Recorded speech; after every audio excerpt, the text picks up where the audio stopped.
It's the SEC on ESPN from Memorial Gymnasium in Nashville, Tennessee. Sold out for the matchup between number 2 Kentucky and number 19 Vanderbilt. Big game in the SEC East, biggest game of the year in the conference for that matter, because Kentucky's got a 1-game lead. Vandy can draw even if they can win their 19th straight game at home and their 14th straight in this building here tonight. Let's take a look at the starting lineups. Here's how it looks for John Calipari's number 2 Wildcats of Kentucky. Wall and Miller, Bledsoe in the backcourt, DeMarcus Cousins and Patrick Patterson up front. For the hometown Commodores, Jermaine Beal, the veteran at the point, Tinsley at the 2, Taylor, Walker, and A.J. Ogilvy, who's going to have to play better than he did the first time these two teams got together on January 30th. Kevin Stallings done a remarkable job here at Vandy in his 11th season, second winningest coach all time in Vanderbilt history. And John Calipari on the other side, coaching for the first time in Memorial Gym. There's the tip between Ogilvy and Cousins, and it'll be Vanderbilt's ball first. Brad Nessler with Dick Vitale and Aaron Andrews from Nashville. Brad, you mentioned that first matchup. Kentucky dominated the glass, 41-22. They also had the high in the SEC, making threes. They made 12 threes in that game. Here's Ogilvy around Cousins, and that's a good start for A.J. Ogilvy. He was really dominating the first matchup, 21-10 for Cousins. He's been dominating everybody though in the post. Yes, he has. That's happened to a lot of people. Ogilvy's coming off his career high. At 27 in the win over Ole Miss on Thursday on the road. But a short work week getting ready for Kentucky. Cousins trying to answer. Tinsley with a rebound. Tinsley a good shooter, but really struggling this year, but capable of making that three.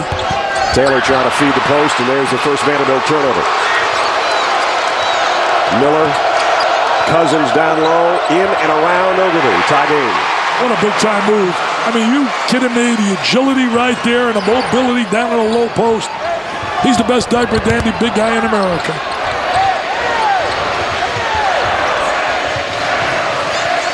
They're working around the perimeter.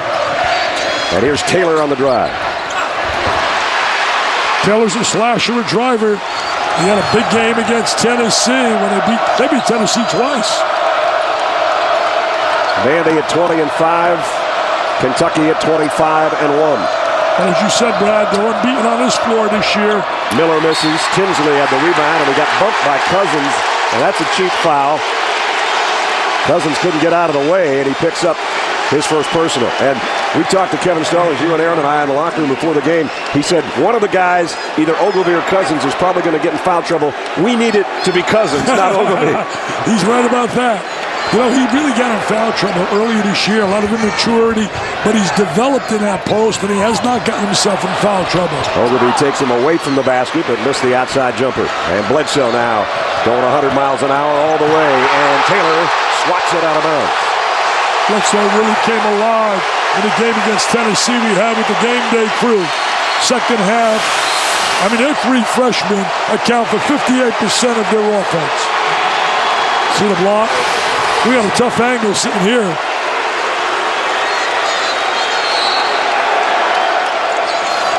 Taylor lit up the crowd with that block shot. Here's Miller on a 3 off the inbound. That's big. They've been struggling. He and Dotson. The last game, you had the game, Mississippi State. He made 3 big threes. Prior to that, he was struggling big time shooting the ball. Again, they got Ogilvy away from the basket.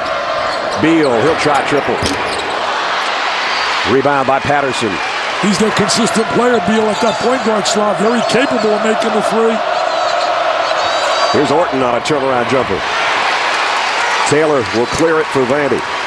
Trying to neutralize Kentucky, the best rebounding team in America. Very physical. What an imposing front court. They got an NBA size. Yes, they do. They're the tallest team in college basketball. Baylor's the second tallest. There's a nice jumper on the outside by Andre Walker. Boy, he gives them a little help scoring. It would be a big boost. They can shoot the 3. In the first 5 games here in the SEC, they shot 44%. The last 5, 33%. Bledsoe working against Taylor. No traveling call. 15 on the shot clock as Wall backs up against Beal. Beal trying to stay in front of him. That's not easy. Going to try to use the screen. And Wall buries a 3. What a dynamic player. Just a terrific talent. Makes big plays. Had 18 points, 10 assists, and 8 rebounds in that Mississippi State game. Almost had a triple-double. In fact, Kentucky the other night against Mississippi State had 3 guys with double-doubles. Patterson, Cousins, and Wall. That hasn't happened since 1978 on a Kentucky team. 1978, that's before ESPN. We went in existence in 79. You were still coaching then. Wow. I got fired. Coach on TV, haven't lost a game in 31 years. Yeah, you've made it a Hall of Fame career once you got out of coaching. Here's Patterson. Had it stripped. Tinsley trying to beat Bledsoe to the rack. There's a follow by Walker. Good offensive rebound by Walker. The trail guy. Place is alive, man. Memorial Magic. Will it happen here today? And I don't want to hear if it does happen. Big upset. Just no big upset. No. Not at all. Not here. They haven't lost since last January 25th against Florida in this building. Wall against Tinsley. And Are you serious? Push before the basket, I think.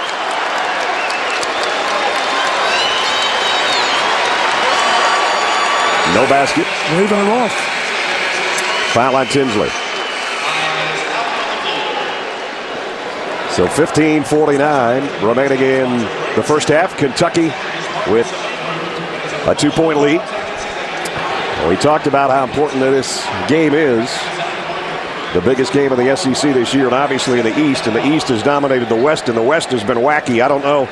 As much as I've seen the West, I'm still not sure what's going on that side. But on this side, Florida got a big win on the road today. Tennessee got a big win on the road today. So they're both 8-4. And then there's Vandy at 9-2. And then Kentucky on top at 10-1.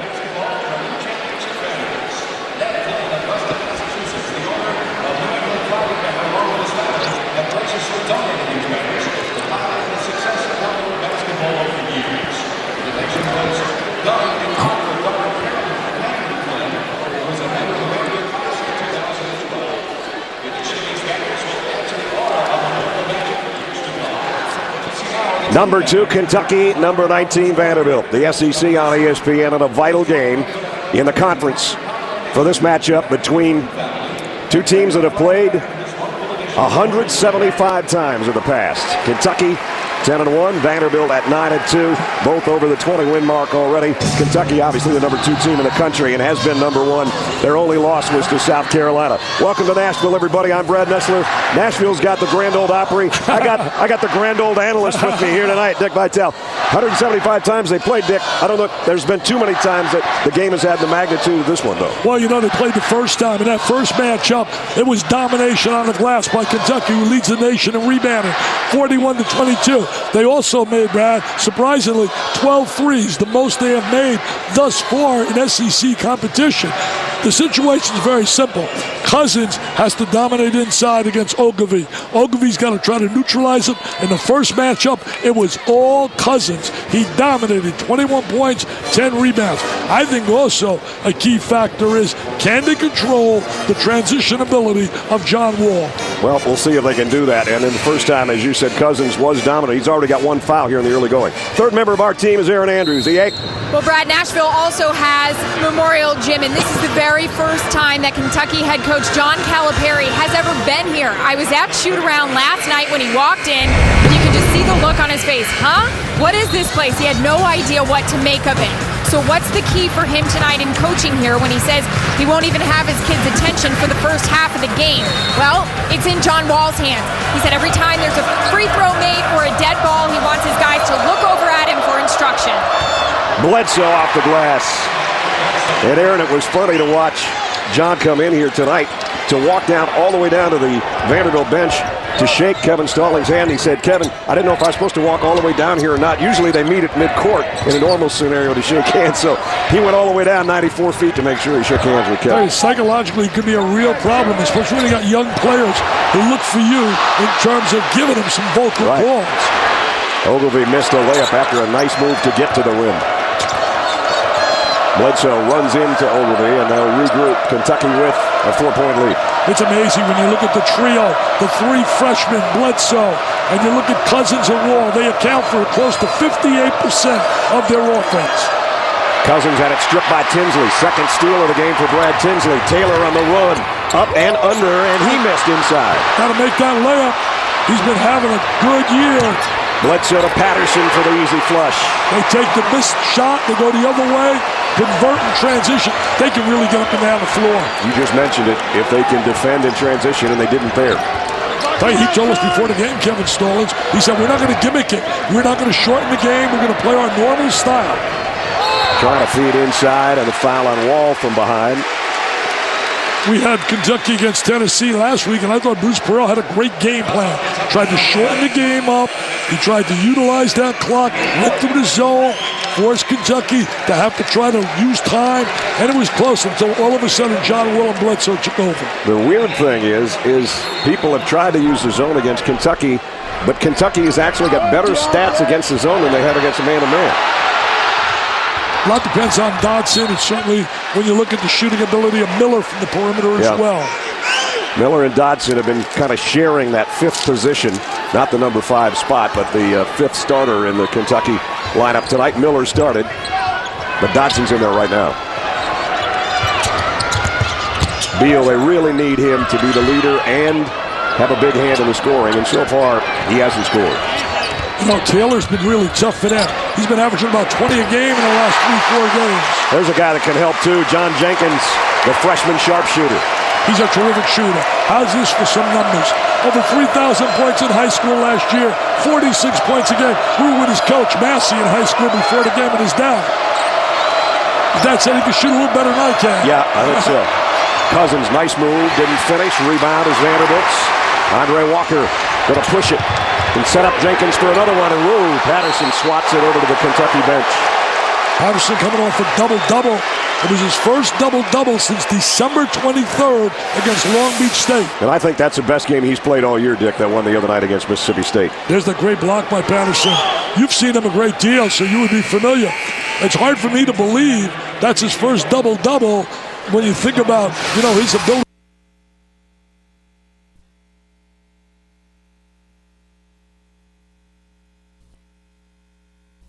Put in another 6-11 guy. Did they have 3 guys in double-doubles that game? Yeah, they did. Wall, Bledsoe, and Cousins. Patterson. First time that's happened since 78 at Kentucky. There's another block shot as Jenkins has had 2 blocked. Here comes Wall the other way. And he had it stripped out of his hands. Nice hustle by Vanderbilt to get back and break up that would-be layup.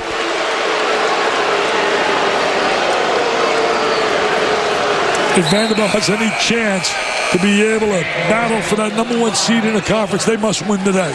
They must win today because you don't see many potential L's for Kentucky. Right. You and I will have them Thursday against South Carolina. The remaining schedule, Vanderbilt's home against Georgia, then at Arkansas, at Florida, and home against South Carolina. Kentucky, home to South Carolina, the game Dick just mentioned, at Tennessee, at Georgia, and then home to Florida. So fairly similar, although Vandy's schedule might be a shade easier. But as Dick said, if Kentucky wins this, I don't think anybody's going to stop them in this conference. Vanderbilt had won 10 in a row until they went to Lexington and played Kentucky. Then they had that little slip with Georgia. I think he's doing a heck of a job, Mark Fox. When you look at his personnel. He's got more big wins against teams and still not a very good record. But they have quality wins, Georgia does. Down on the low block. Hook shot off the glass and a nice move by Ezeli. I got to say walked. Well, so much for the good move. Yeah, he lifted his pivot foot. Kevin Stallings not happy with that call. Tom Richardson right next to him, his second lieutenant. Chingang's going to come in. Vanderbilt has some pretty good size to try to bang down low. Ezeli and Chingang are both in that 6'9" to 6'11" range, so they got some bodies they can put out there against Cousins and Patterson. They got a little United Nations, don't they? Yeah, they do. Ezeli from Nigeria. Sweden. Yeah. Taylor's from Sweden. Yep. Bledsoe misses. Wall's open for 3. And he's off the mark. And a whistle and a foul on Kentucky. I'll tell you one thing, the most impressive thing that John Calipari has done with this club. He has really got them playing on the defensive end. Well, Vanderbilt and Kentucky, January 30th. DeMarcus Cousins, 21 and 10, or his 12th double-double at that point. And that was a new Kentucky freshman record. He's got 16 double-doubles now. Wall, 13 points, 9 assists. And it was 85-72. Had 7 double-doubles in a row prior to that Tennessee game. They really bought into the defensive system.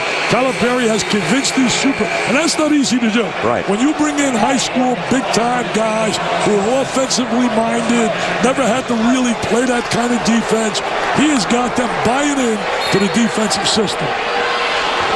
Right now they lead by 4 with just over 12 minutes to go in the first half. Somebody said to me before the game, hey, what about next year? What is he going to do when he loses all these kids? I said, don't worry. They'll reload. They will reload. He's been able to reload at point guard pretty well, hasn't he? Always. Cousins. Big elbow. But they're going to call a foul on Ezeli. Timeout. 11:55 remaining first half. Kentucky in front.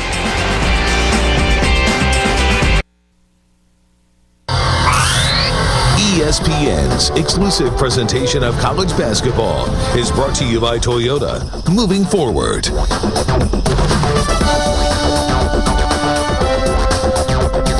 Hey, Dickie V, what do you think of this Memorial Madness? We're backstage at the Grand Ole Opry tonight. Wish we were there. Go Doors! Dirk Bentley giving you a shout-out from the Grand Ole Opry. I thought you were going to sing with him last night. You know, I saw him before. He was on a show with the best of the best, Kenny Chesney. There you go. Chesney was absolutely, you love Chesney. Remember I got you on the phone with him? Absolutely. He gave you some good tickets, too. It was Richie before the game. Oh, gee. With the Vanderbilt crazies over there on the other side. My little grandson was with me, Ryan, and he's stuck. Papa, what are you doing with that on? A lot of those students started camping out about 7:30 last night, waiting to get in here to see if they could make it a 19-game winning streak against the number 2 team in the country. Kevin Stallings got a warning on that last foul call before we went to the timeout by the officials. He was more really concerned before the game how his son was doing playing baseball in North Carolina. Yeah, he's a catcher for the Tar Heels, and they won today in college baseball. Cousins at the line. He struggled on a free throw line against Tennessee. Oh, it was one brick after another. Yeah, 1 for 8. Yeah, he was so frustrated. I think really the one area he's got to work so hard on is controlling his emotions. Because one emotional outburst, Brad, could ruin a career. Yep. And he's so talented. He's got so much ability. Beal on a jumper. They need that on a Beal. Beal and Taylor got to step it up. They both have been playing excellent basketball. Tell you one thing, they're not intimidated at all. These kids are coming out playing defensively, the boys. They've beaten Kentucky 4 straight times here at home.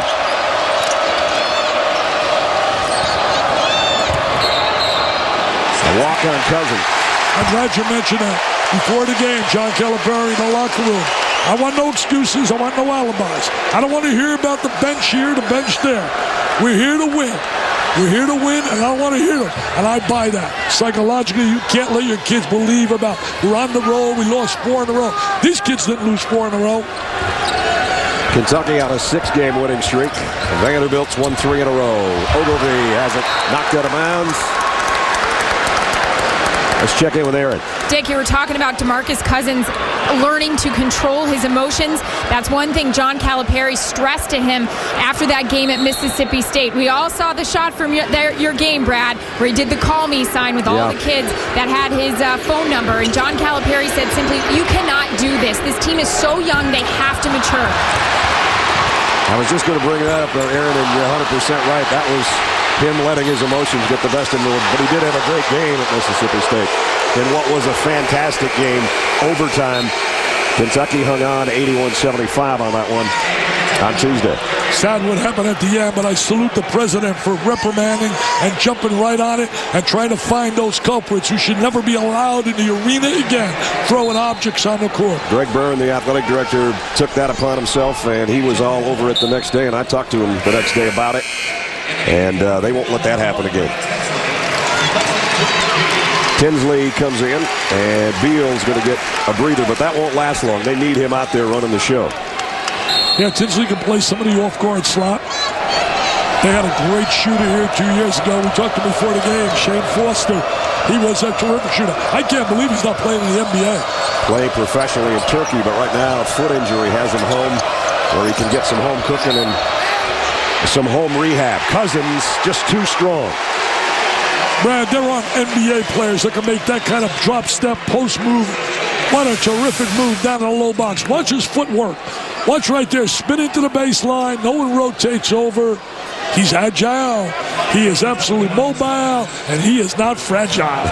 And he can be a little bit hostile. I like that, buddy. He missed a chance for a three-point play as Ogilvy gets the rebound. Great being back with you again. Good to see you, too. Even better to see Lorraine. All the way is Tinsley. Whoa! And a slam. That's a no-no defensively. John Calipari, I'll let them hear about that. When they analyzed Phil, nobody communicated. Nobody saw a ball. You man. Don't remember the last time I saw Brad Tinsley flush one. Maybe never. But he had a free pass there. 4-point game. That's not the shot that Kentucky's looking for. They shot the three so well in that first matchup. They outshot Vanderbilt from the three. Tinsley behind a Chain Gang pick for three. And Bledsoe went up, tried to get the rebound, and lost it out of bounds. He has struggled shooting the ball this year. Brad Tinsley, sophomore out of Oregon City, Oregon. Usually an outside shooter, but not this time. Look at that. Matador defense. They open up a lane. Could have put a Mack truck through. I mean, right through there. You got to see ball and stop the ball. Having a tough time getting Ogilvy inside. Yep. Patterson playing him tough. He's asking for it, but Patterson's doing a great job. Now they do get it to him on the baseline. Blocked by Cousins. He's having a tough time getting his shot off. I think it's the third one that's been blocked on him. Cousins so strong. That's Cousins' 46th block shot of the year, which is 5th in the conference. There's Ogilvy trying to take it to the goal. Cousins says, no, no, no. He had 27 in that game against Mississippi. A lot of them from the free throw line. He was 10 for 10 on the line in the last 6 minutes. And that's a good Mississippi team that lost to them and lost today at home to Florida. Florida went 25 out of 27 from the free throw line in that win today at Ole Miss. That'll help you. Help Syracuse the other night against Georgetown. No kidding. Miller drops it off to Cousins. He draws a double team. He goes between the legs. He wants to be a little John Wall. Bledsoe, scoop shot. Ogilvy will clear it. Right now it's 5-on-4. If Vandy can make something happen. There's the open man. Missed the shot though. Great job of reversing the basketball, but he had an open lane. He could have drove right to the goal. Wall, pull-up jumper. He's got to make that medium-range jump shot. Outside shot for three by Chain Gang. His 4th three-pointer is all of the year. How about a nice timing on that one, huh? Chain Gang. He's got the crowd going wild. Zealy getting ready to come in. Like Dick said, the crowd lit up now. It's a 1-point game. Patterson. Going to be a reach-in foul as he tried to make a move in the lane. There he is right now, spotting up. Long-range jumper. The three can be big. I think the three is absolutely a must today for Vanderbilt. They got to make that three. Something they didn't do in the first matchup. Steve Chain Gang, who has shot 7 threes this year and has hit 4 of them. That's Tells amazing. Me he should shoot a few more. Yeah, maybe. Well, Vandy, one of those teams that always has a three-pointer in their game since the inception of that rule. Good defense. They're sinking on the inside defensively, dropping off.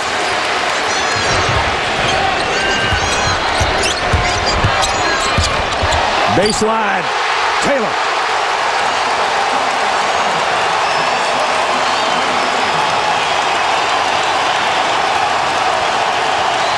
Memorial Magic at work with 7:47 remaining in the first half. Great dribble penetration to find the open cutter.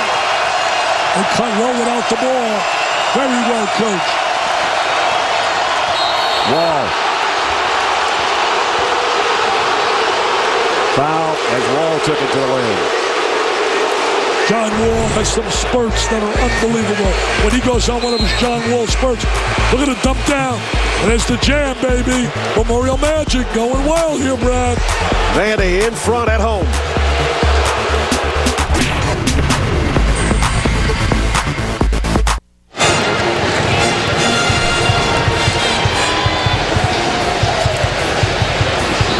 .736 remaining in the first half. Vanderbilt leading 17-16. John Wall was fouled en route to the basket. Reminder for you, Judgment Week presented by Bud Light. Big Monday. West Virginia and UConn get together. UConn, even though the record's not what it normally is, still a dangerous team. Oklahoma and Kansas at 9. Big Monday presented by Bud Light, part of Judgment Week on ESPN. Brad Nashville, Dick Vitale, Aaron Andrews, and the magic of the gold over there in the student body. Let's check in with EA right now. Brad, hello. Dan Schulman, Brad Nashville. I could never confuse you. We look a lot alike. I mean, really. Hey, I had a chance to listen to Vandy's huddle. Kevin Stallings saying, give me some transition ball screens, give me some transition D. And Brad, he said, we haven't made a shot yet. Wait till we start shooting the ball. That's true. Well, you and Dan Dusan, you both two superstars. I'm lucky to work with both you guys. As a look at Mr. Stallings, he's got a little bit more hairdo of Dan and myself.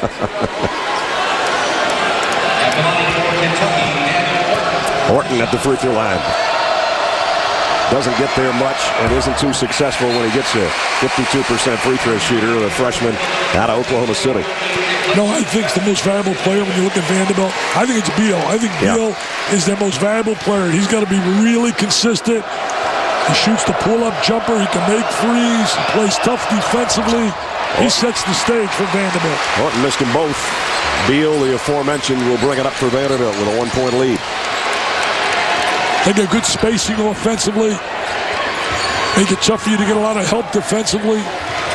Beal behind an Ogilvy pick, wanted to take a shot, but Liggins got out on him defensively. Nice ball movement. Ogilvy had it stripped, but he's fouled. They do a good job rotating, running people at Ogilvy once he touches the ball in the post. From out of Australia.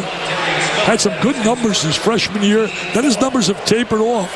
Kevin told us he feels the reason more balanced. The club is more balanced than they were when he first arrived. Plus, when he was a freshman, Shane Foster was the SEC Player of the Year that season, and he was lighting it up. And so a lot of people were worried about him defensively, and that opened things up for the big guy. Absolutely, Brad. What it did is created space. His shooting ability, Foster's ability to shoot the ball, created space, and you were able to get the ball inside a little easier. Shane's here at the game tonight.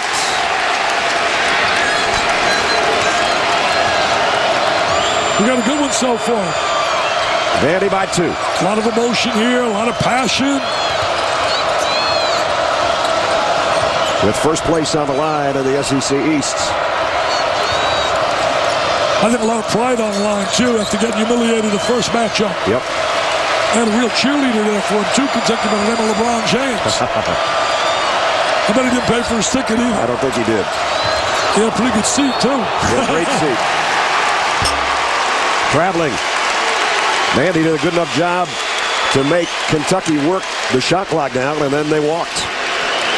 I mean, John Calipari, you talk about National Coach of the Year. You got to think about a guy I had the other day, certainly. Jim Boeheim, the job he's done with Syracuse. You think about Steve Alford down in New Mexico. David Rose, BYU. What an amazing story. Beating pancreatic cancer. John Calipari's going to have an easier time in the second half relaying his thoughts to his team because they'll be working offensively on that end. Vandy turns it over. You mentioned the second half. Vanderbilt's a much better team in the second half. Patterson puts it back in. Patterson with a good offensive rebound. Played in high school with O.J. Mayo. What a high school team that must have been. Man, no kidding. Ogilvy against Orton this time. And fouled before the shot. He's got great hands. He catches the ball in deep. He holds on to it. He's got really excellent hands, excellent touch. Tinsley comes out, and Jenkins goes back in. Cousins coming back in, and Orton sits down for Kentucky. They got some good players. You look at Walker's a high-energy guy, a driver. You look at Taylor's a slasher, a guy that can attack the basket. Tinsley can make threes, so can Jenkins. And Beal is their catalyst. Here is Taylor. He can really rise up. He rose up that time and was fouled trying to get to the basket. He went 12 for 12 on the foul line against Tennessee. Got those 2 big W's over the vowels. He's the reigning SEC Player of the Week, Jeffrey Taylor. His dad played at Houston and Detroit in the NBA and then on to Europe and made Sweden his home. That's why Jeff is from Sweden. Knocks down the free throw. Averaging 20 a game in his last 3 games. Had 19 in the game you had recently.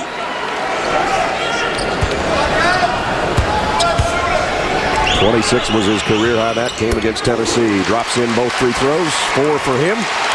2-point Vandy lead. Keep in mind, they go to the free throw line more than anyone in the SEC. Next is Kentucky. Both these clubs have a way to getting to the line. You said to me before the game, the first matchup was 70 fouls? Yeah, we had 70 free throws, 58 fouls. Cousins, so strong. Not only is he strong, he's so soft in the air. Great post moves. I love his ability, his footwork down in the post. Beal comes up short on the jumper, and ball out of bounds to Kentucky. Well, it's Judgment Week in men's college basketball, which means it's do or die time on Super Tuesday. First at 7, Illinois and Michigan get together. Then at 9 o'clock, big game in the SEC. Tennessee traveling to Florida. Super Tuesday presented by KFC, part of Judgment Week, presented by Miller Lite on ESPN and ESPN360.com. Good win today for Billy Donovan because last year at this time of the year prior, they would lose those games at the end. Struggled at the end. They won 49 games to get in the tournament because they collapsed at the end. Doesn't look like that's going to happen this year. Irving Walker hit 6 free throws in the last, I think, about 50 seconds of that game today to help Florida to the victory. Here's a steal. If Taylor can get control of the ball, and he does, he gets a timeout. Nice hustle by Taylor. Quick timeout here with just under 5 to go first half. Tie game.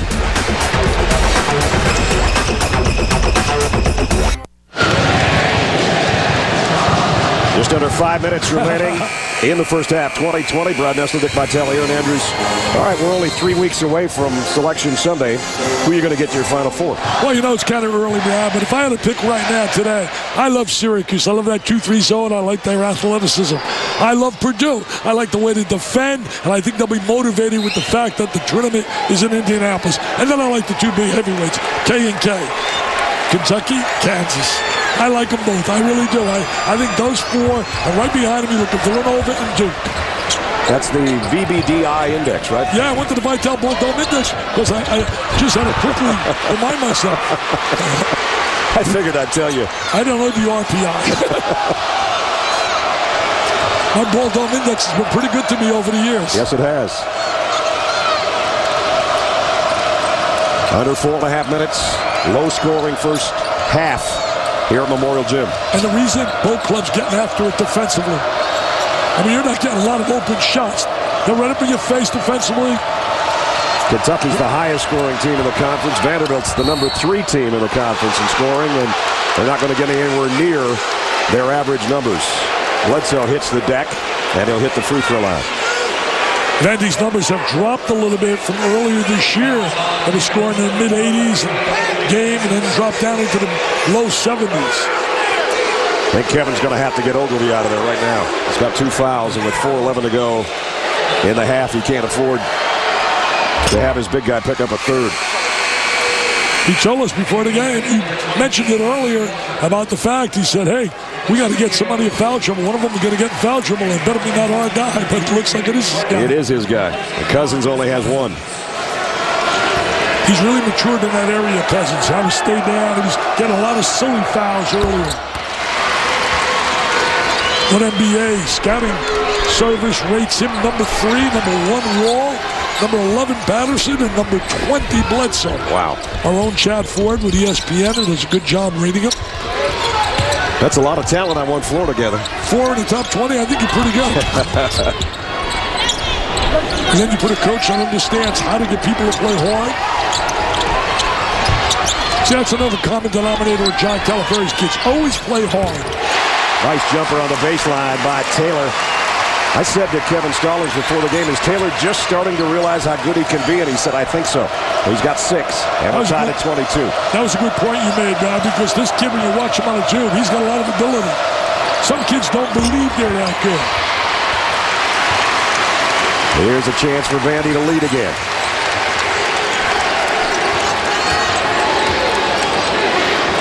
Uh-oh. There it goes. Missed it, though. Chingang, who hit one earlier, misses a 3. And a foul on Vanderbilt with 3:13 remaining in the first half. Tinsley with a flush. Taylor with the same. And Chingang with a triple. 22 apiece.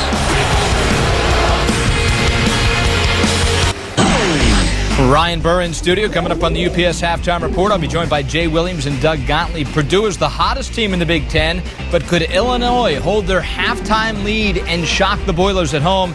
In addition, Maryland and Georgia Tech in the game of the year in the ACC. It's all coming up on the UPS Halftime Report. Brad and Dickey, we'll see you soon. All right, Ryan. Today in the SEC, if you missed it, Florida and Mississippi State and Tennessee all got road wins. And then you talk about Georgia. I don't think anybody wants to play Georgia in the SEC tournament, especially at Stegman Coliseum. They win over Alabama today. He's really done a good job with limited personnel. What a great win for Gary Williams today. Won it at the buzzer. Yeah. Incredible shot. Tough loss for Georgia Tech. They have been struggling on the road in the ACC. Maryland's so tough at home. Yep. Just like Duke, they dominated on that floor. Orton almost missed the rim. 0 for 3 from the line. Short-armed it, and he's got a lot of ability. He's a kid that's going to get a lot more playing time next year and be a real factor. Tinsley for 3. Rimmed out. Orton will clear the glass and a quick outlet to Wall. And a blocking foul is going to be called. Kevin Stallings, I think, would say more, but he's already been warned by the officials. See, that's where you want to get the ball to Wall. You want to get him in transition. Made like a offensive flanker with the catch, taking it to the goal. Could go either way. They pull a block. Jenkins was trying to get planted, but quite frankly, Wall is so fast that he couldn't backpedal fast enough to get his feet set, I don't think. He's as quick with the basketball as I've seen. Kid Collison, when he played at UCLA, was a jet with the ball. Wall misses a free throw. Only 3 points for John Wall in the first half so far on a 3-point field goal. Gary Williams gave me a great description of John Wall. He said he has got Ty Lawson speed at 6'4.5". Wow, that's good. That's pretty good. That's pretty good. That's pretty good.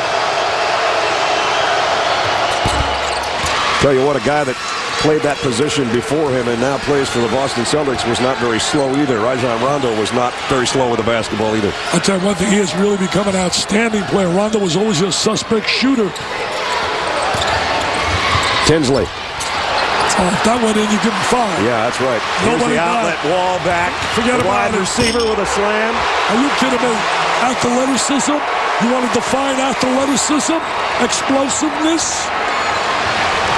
I like the outlet pass myself. I'd like to be able to jump like that one time in my life. That baby went about 70 feet in a hurry on that outlet pass from Cousins. What a future that kid has. And now Vandy with back-to-back bad choices on their offensive set, and they find themselves down 3. Bledsoe the wraparound of Cousins. Shot selection so important, so quickly, such an explosive team. Kevin Stallings going to call a timeout, I think. Maybe not. Well, Kellogg used to talk about spurtability, and that's what they are. Yeah. Great spurts, Kentucky. Watch this outlet pass. Whoop. Yep. Got it on. Look at the catch. Look at the elevation. Up, and away, baby. Up, and away. Fans are letting their displeasure be known to the officials as Kentucky now leads by 5. Well, Kentucky fans certainly enjoying John Wall for the 1 year he'll be there. There's a foul on Chingang. Got an illegal screen. That's his second. Legal screen called right there by Mr. Adams. This was a 22-22 tie. And a blink of the eye, 5 quick ones. Yeah. And they got the basketball. Got a little momentum. Second half, they'll have John Calipari there to bark out calls. What they don't want to do is find themselves down 8 or 10 at the break in the next minute and 45 seconds if you're a Vanderbilt fan. They're going to get a defensive stop right here. They're going to lock up on a defense. Cousins had it stripped. There's the stop Nick was talking about. Now can they score the other way? They haven't been able to make threes. Made one so far. They're a better shooting team than that. But you got to credit Kentucky's perimeter defense, the way they were attacking the three-point shooting. Nice crossover dribble by Taylor, who takes it inside and draws the foul. Great crossover.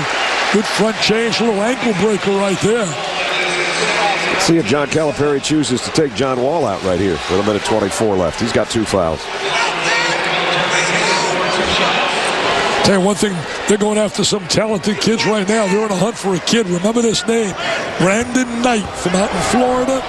Let me tell you, my friends, people tell me he is not far off from Mr. Wall. That's what I said. That position keeps getting reloaded by John Calipari, doesn't it? And then C.J. Leslie is also in a hunt for them. He went to the same high school as Mr. Wall. He does take Wall out with 1:24 remaining in the half.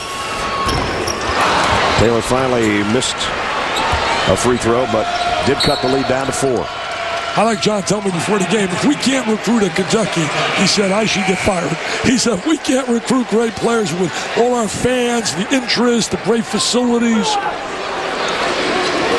Well, talking about John Wall and maybe being a #1 pick in the NBA. NBA on ABC, your home for NBA Showcase.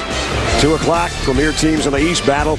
At 1 o'clock Eastern, King James and the Cavs take on Dwight Howard and the Magic. Then at 3:30, Kevin Garnett, my old buddy Doc Rivers, and the Celtics will be in Denver to take on Carmelo and the Nuggets. NBA Sunday Showcase, Cavaliers, Magic, Celtics, Nuggets on ABC Stud with the GMC Sierra NBA Countdown at 12:30 Eastern Time. Let's check in with Aaron. Hey, Brad, early in the season when John Wall was kind of struggling and, trying to figure things out, he was always on the phone. And John Calipari told me he'd say to him, who are you on the phone with? It's like, friends, AAU coaches, whatever. And John Calipari's like, no, let me give you some numbers of people to talk to. Here's LeBron James's phone number. Here's Derrick Rose's phone number. Talk to those guys because they know what it's like. Derrick Rose told him, you got to move on after every game. You can't kind of have a hangover from it. LeBron James told him, hey, you just be you. You worry about yourself. Not bad guys to have in your contacts list, right? Absolutely. LeBron James would have a hangover after their game against the Bobcats. What about Mr. Jameson's debut, 0 for 12? I still think that's a steal as a trade. Because Antoine Jameson will be a great player with the Cavs. How about the game that LeBron had the other night in a loss? What do you have, 43 points and about 18 assists and 15 rebounds and a partridge in a pear tree? And I don't know, it was a bunch of stats anyway. Carmelo had 40. Yeah, whatever. Taylor, nice drive. No basket. Mark Whitehead had a call a little bit earlier before he got to the goal. Liggins picks up the foul. Kevin Stallings worked under Gene Cady down at Purdue. Bruce Weber was on that staff along with him. And he was out with Roy Williams at also Kansas. Did a great job at Illinois State. And now the second winningest coach to Roy Skinner in Vanderbilt history. And the way it's going, he'll probably catch Roy Skinner. Yeah, no doubt about that. He loves it here. He said, I'm going nowhere. He said, I love it. His buddy's Vince Gill. He likes all that Nashville sound. He's got a lot of country music guys and buddies of his. I thought Dolly Parton would be here today. Where's Dolly? I wanted to see Dolly. We're having a hard enough time seeing the basketball. Let's not get Dolly in our way. 30 seconds remaining in the half. It is tough to see him. Kentucky holds it. Bledsoe on the dribble. Patterson says, let's go get one. Well, Vanderbilt was able to cut off that little spurt that Kentucky had. See if they can get one more stop and no further damage. Dotson missed a three. Vandy's got the rebound. They got a chance. Still got a chance. Going to push it up. Beal's got to hustle now. He'll take it for 3 in the lead. Way off the mark. And it'll be Kentucky by a deuce at halftime. Tell you, the score is not indicative of what we thought, but the defense has been absolutely superb by both teams. Vanderbilt went the last 8 minutes with 1 field goal. That's not good. But the good news is they're only down by 2. At home, a place where they're very comfortable, and they usually play very well in the second half. Kevin Stallings was Aaron. Coach, I got to ask, only 1 field goal in over 7 minutes. What's the reason why? Well, it was a case of us missing some shots. We had some open looks, but they play good defense. They're big and long around the goal, so it's tough to score. And we got to keep doing a good job of getting the ball from side to side and driving and throwing inside. We talked to you before the game about A.J. Ogilvy up against DeMarcus Cousins. You said it was going to be a big, big factor. What does he need to do in the second half? Concentrate on? Well, A.J. played okay. He just didn't. We missed a wide open layup. He missed a free throw. I mean, we just got to get him more touches, and he's got to stop just posting up. He's got to move in and out because that's something he does well. Coach, thank you. All right, Brad. 20 minutes to first place in the SEC East between these two. 27-25 Kentucky at halftime as we head to the UPS halftime report and Ryan Burr. Ryan. Thanks, Brad. As good as advertised. Number 2, Kentucky up 2 at the half. Welcome into the UPS halftime report. Ryan Burr, along with our 2-time National Player of the Year, Jay Williams, and Doug Gottlieb, currently 10th in America all-time in assists. And, guys, when we look at this half, we look at Kentucky, number 2 in America, just the 1 loss on the road at South Carolina. You played for an elite team. What do you want to see from an elite team at the tail end of February into March? Well, I think it's all about taking care of business. And that depends on how you take care of business, actually. And for Kentucky, I think at times they have only had 1 loss. They have been taking care of business, but they haven't gone about doing it the right way. Mississippi State was a struggle. They should have lost that game. I think for something in this game, they will figure it out when they're able to put their foot on the opponent's throat. When they have a lead and they smell blood and they're able to capitalize on it, and they really have that leadership from Wall and Cousins down low, that's when I think they're at their best. I think at times they struggle because they get a little content with the lead. All right, Doug. Well, clearly Jay does not believe Kentucky is elite right now. Anything you see in this team that makes you believe they can become elite? I think it's that they're pragmatic in it. Everyone smells blood in the water in that Cousins can go after Ogilvy and they're throwing Cousins the basketball. I like that. I like the fact that a team is smart enough to sacrifice their ego at the end of the year and say, how can we win this game? And so far Kentucky's doing that. I think they'll do more of that in the second half. I think that's something that championship teams do. Everybody wants to run, everybody wants to score, everybody wants to get in the highlight film, but at the end of the game, in a half-court game, where's the biggest mismatch? And it's down low with Cousins and Ogilvy. First place on the line in the SEC East. Good one at the half, just a 2-point game. Speaking of good, how about the finish in the ACC? Maryland taking on Georgia Tech. This would be a classic one, guys. Under 10 seconds to play. Tech down 1. Amon Shumpert misses, but the freshman Derek Favors there for the putback, and Tech goes up by 1. Maryland quickly inbounds the basketball. Grievous Vasquez takes it, launches, and connects. Ball game over, right? Not so fast, my friend. Gary Williams, Doug, calls a timeout, so Maryland does keep the ball. He calls up a play, and boy, I guess this saved his day, didn't it? Wow. I mean, to hit 2 back-to-back game-winning shots, that's unbelievable. And Cliff Tucker hits the big 3. Even a Dookie can get behind that for the Terps. A little bit? I support the Terps, definitely. Cliff Tucker actually holding the foul through the entire way through. And so Maryland wins an absolute thriller, 76-74. NC State upsets Wake Forest. And how about North Carolina, 13 losses, most ever losses for a Roy Williams coach team. Your thoughts? I mean, people are talking about the NIT. Don't you need to be 500 to get into the NIT, Doug? Wow. 7 McDonald's All-Americans on that team. Yikes, 13 losses. Number 1, Kansas. We talked about becoming elite. Is there any doubt Kansas is playing their best basketball of the year right now? Well, first game against Colorado, overtime, and then this today, Doug. This is how I think they have a higher ceiling than some other teams. Is Xavier Henry just starting to come into his own, and Tyshawn Taylor back in the starting lineup. I think those 2 factors can take them to a new level. You think they have a higher ceiling than Kentucky? No, I think Kentucky has a high ceiling. I said than some other teams. Okay. You know, I'm just asking. Some of the teams that are more set. But you know, night for a late night show. Yeah. But Cole Aldridge has been playing much better. We see him with the putback there. You talked about Xavier Henry seeming to bounce back off that wall. Kansas cruises against Colorado at home, winning by 20. When we return, speaking of elite, is Purdue becoming an elite team from the Big Ten? We'll look at the Boilers and Illini next on the Halftime Report.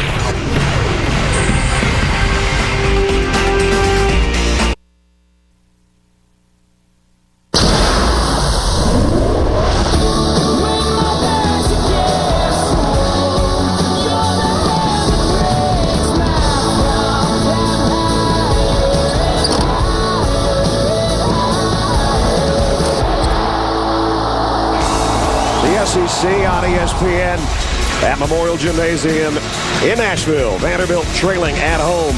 Kentucky's only lost once this year when they had a halftime lead. They got a 2-pointer right now, 27-25. Welcome back, everybody, to Music City. Brad Dussler and my musical partner, Dick Vitale. You know what? Vandy's done a nice job on the boards tonight. They've turned things around there. They can't shoot straight right now, and they're still having trouble controlling John.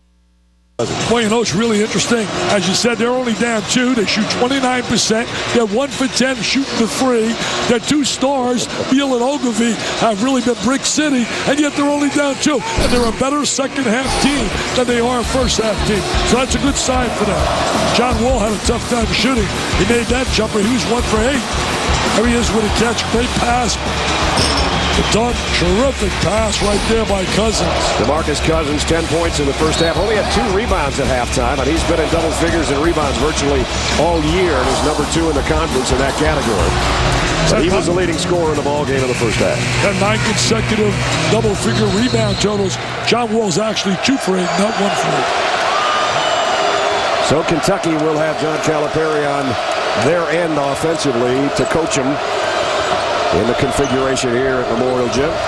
Just remember that Vanderbilt's been a much better second-half team all year. Cousins going strong, but Ogilvie staying with him. Let's check in with Aaron. Brad, I had a chance to speak with John Calipari coming out of the half. His biggest complaint is this team just has to make some shots. He said we missed some wide-open shots, had some breakdowns, led to turnovers. Said in this half they're going to go with a little dribble drive motion here. Aaron almost had the inbound instead of Bledsoe right there. Bledsoe gets it back for the jumper, and neither team can find it from the outside right now. They've done a great job neutralizing Bledsoe, who's capable, as you and I saw in the Florida game when he went wild, and I had him in Tennessee, second half he went wild. He had 25 in a game against Florida.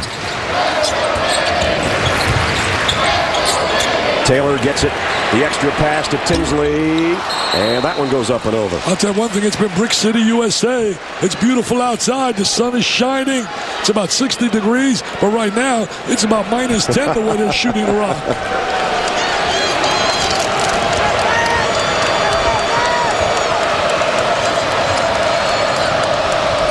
Here's a steal by Taylor. Watch out for this one. Oh, he's a high riser, baby. Will there be Memorial Magic? As my buddy Brad said, they got 18 in a row. They haven't lost here since, I guess, February 2 years ago when they lost to Florida. Tied for the 5th time. Wall, did he walk?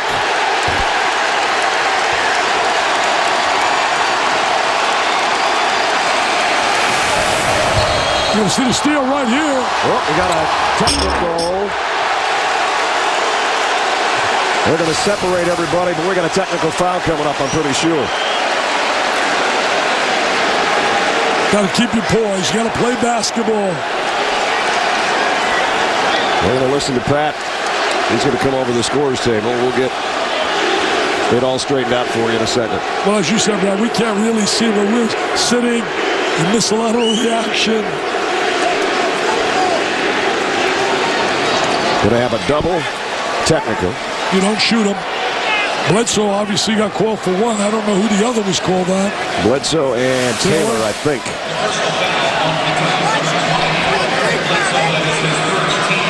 And the officials are going to come over right next to us and take a look at the monitor. As here's Bledsoe and Taylor, the little meeting of the minds or voices. Bledsoe's a very tough kid. Very tough kid. But you want to control your emotions. There's what led to the whole thing right there.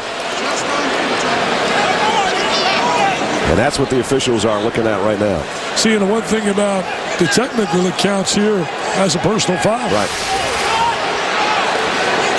So Anthony Jordan and Pat Adams will talk it over, and Mark Whitehead will come into the group.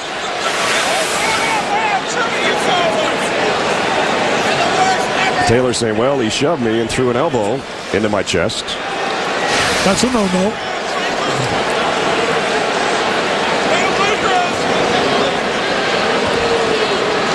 Bledsoe sitting. Taylor still standing with his teammates. Here's another look at another angle. Oh, there's the push off Bledsoe out. So obvious. They're going to look and see if they might Think about a flagrant foul right here. That's why they're going to have. They're going to take another look at it. I mean, it was an obvious. Take a look right here. I mean, there's no doubt about it. Again, double technicals is what's been called. But now Anthony Jordan and Mark Whitehead are still talking over to our left right here. They're trying to determine if it was flagrant. They're determining if it's flagrant. Now they're going to huddle up. I don't think, looking at that, it has to be flagrant. Would you say? I mean, that's got to be a flagrant foul.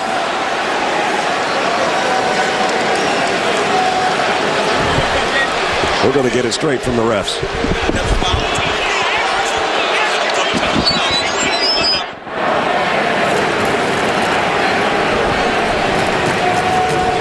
Got it. So we got a foul before the double technical. So basically, Bledsoe is going to be charged with a personal foul and a technical foul. And Taylor with the technical for the confrontation afterwards. So here's foul number 1. He's trying to say that's within the offensive set. It wasn't a flagrant foul. I don't know, my friends. What do you think, Mr. Russell? You got 2 eyes. I got 1. I got 1. I don't think he meant harm, a little frustration, but he definitely shoved off. I think in a game of this magnitude, the officials would like to hope that they don't determine the outcome, so they're going to let it go. They did huddle, their determination. Yeah, that was 6 eyes and 3 brains, not a half brain like me and a quarter brain like Dick. They got to figure it out. We'll let them go with their decision. They tried to say it was within his offensive set, trying to get free, that he just shoved him. No personal foul. Let the game be foul on Beal. He's got to control himself, though. He's too good a player. He's too valuable to this Kentucky team. That's the key with these guys that are 19 years old. Even though they're basically sophomores now as far as basketball, they played in 27 games, but youthful exuberance and emotion. I mean, really, kids playing hard, playing with passion, playing with feeling. But you got to know when to control that. Wall got free of Beal, but he missed the jumper. Tinsley will clear the glass. John's having a tough time shooting the basketball. Whoa, what a steal that was. Terrific play. Terrific play. Oh, that's EC's basket. He got Mr. Patterson. You talk about the length of Kentucky defensively and all these guys with those long arms. And watch this steal. That's amazing. And then the outlet back to Patterson. Yeah, then they have the athleticism to be able to spin and make that pass. And Patterson gets the easiest deuce he'll get all game long.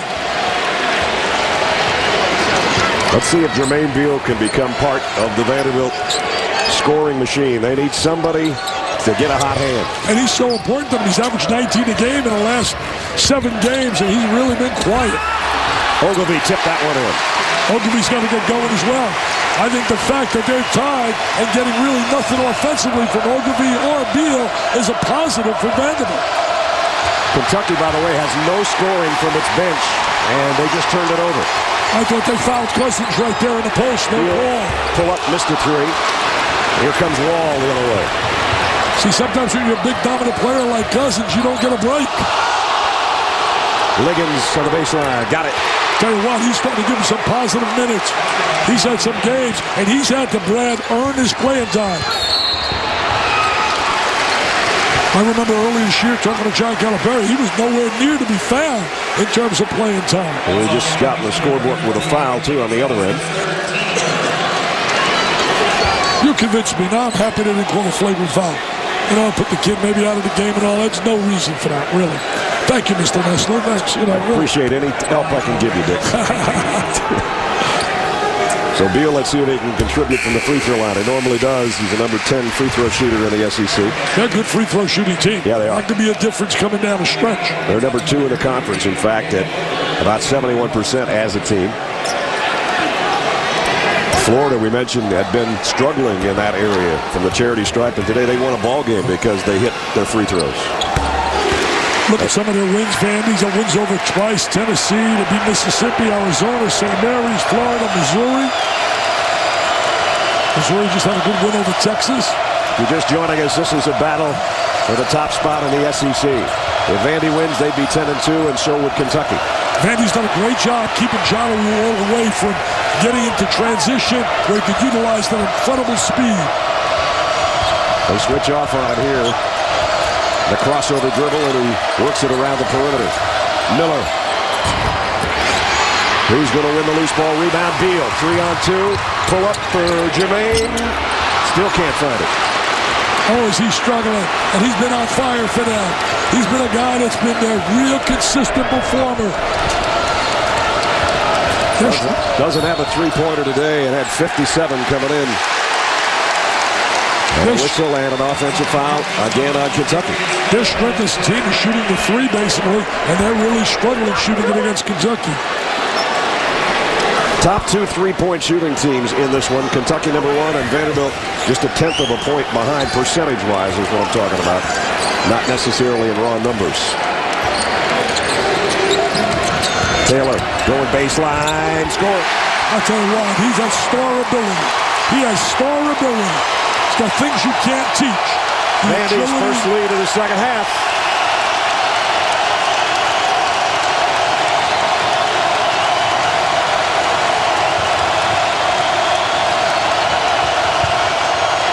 Wall, they cut him off. They make him pick up the dribble. Patterson's double team. Really nice job by Vandy defensively. Yeah, doing a great job doubling up on the post. And Wall palmed it. Turnover, Wildcat.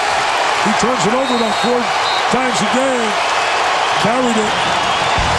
Well, the place is lit up. 15:40 to go. Vandy by 2.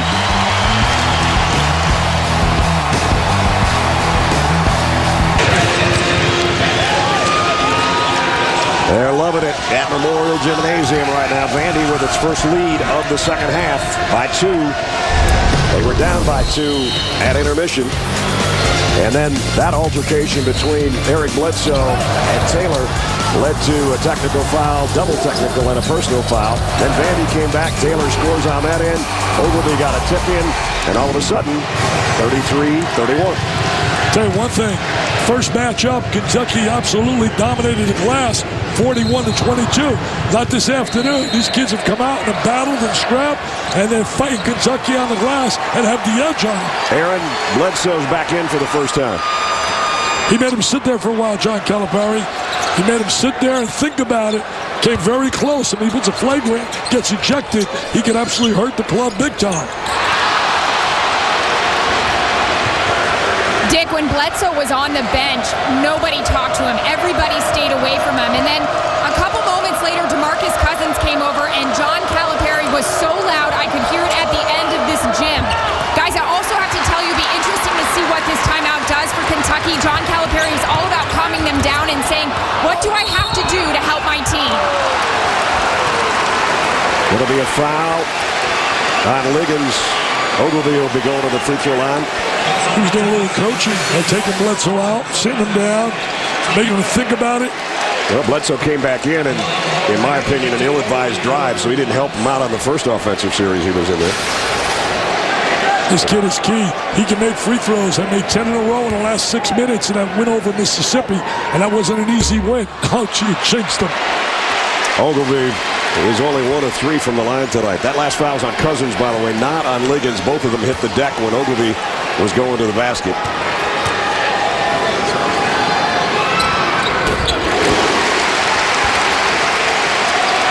When Ogilvy gets to the free throw line at least 10 times, Vandy almost never loses. So far, he's been there 4 times today, but he's only hit 2 of them.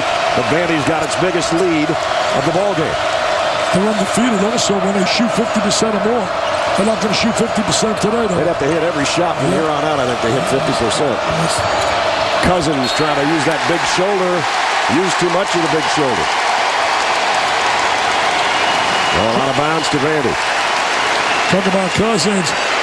Right now, the second in the nation in terms of scoring and rebounding as a freshman. In terms of other freshmen that came out, Chris Gaston, about a Fordham. He's #1 as a freshman. Cousins goes from 16 and 10. Gaston goes 17 and almost 11. Only 2 rebounds for Cousins, as we mentioned, in the first half, and that still is the total. Taylor, nice hook pass down to Walker, but Patterson cut him off. Trying to get some good spacing here. Not a good shot right there. Wall with a rebound. And the pass ahead to Bledsoe. Nice no-look to Cousins. Great look to Cousins inside. You know the one area that really neutralized Cousins? The last 6 games, he's been dominant on the offensive glass. Yeah. In fact, what did Kevin tell us? About 7 a game. He's averaging. Oh, when Patterson goes down, I thought his knee buckled, but I guess he's all right. That's good. Wall going the other way. And he goes right into the cameras and the baseline and the fans and everything else.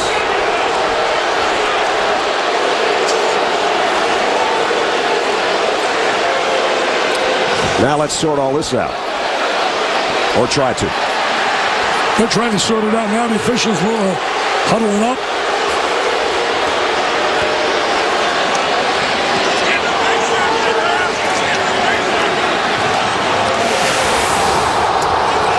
Foul's going to be on Ogilvie right there. And now they're going to take a look at Ogilvie's foul and see if that was intentional. I think you got to say he was going for the ball. And he did, so the 3rd foul, though, on Ogilvie. And that could become a huge factor. Yeah, if I were right now, Kentucky bang it into Cousins every time he's on the floor.